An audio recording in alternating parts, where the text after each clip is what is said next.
Therapists and psychologists are always asking about your childhood and trying to connect everything about who you are today to how you grew up and what those earlier experiences were like. And I used to kind of make fun of that. I thought that was kind of silly.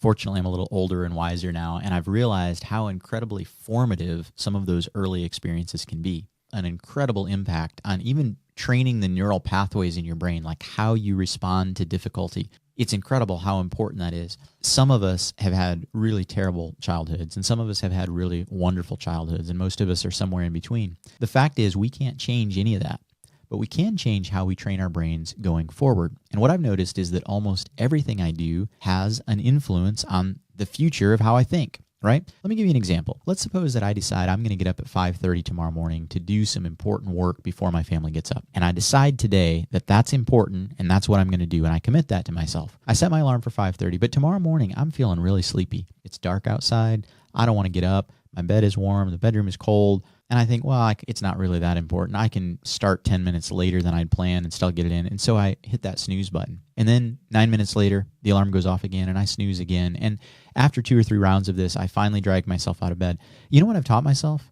I've told myself that my commitments don't really matter, that how I'm feeling in the moment, feeling lazy, I don't really want to do it, that's more important than the commitment that I made when I was clear-headed and logical last night. That's not a good way to train my brain, right?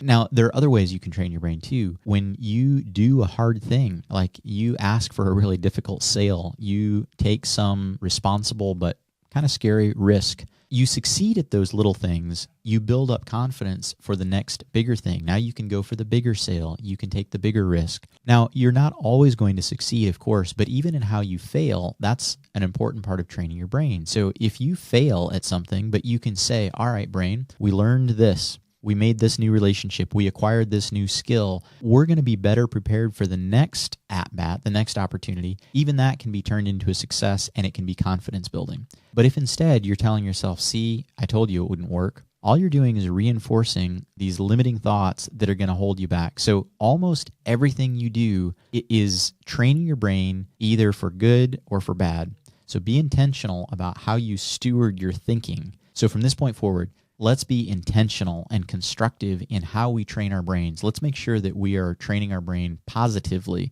to accomplish more and better things and not just float through life being the sum of our previous experiences.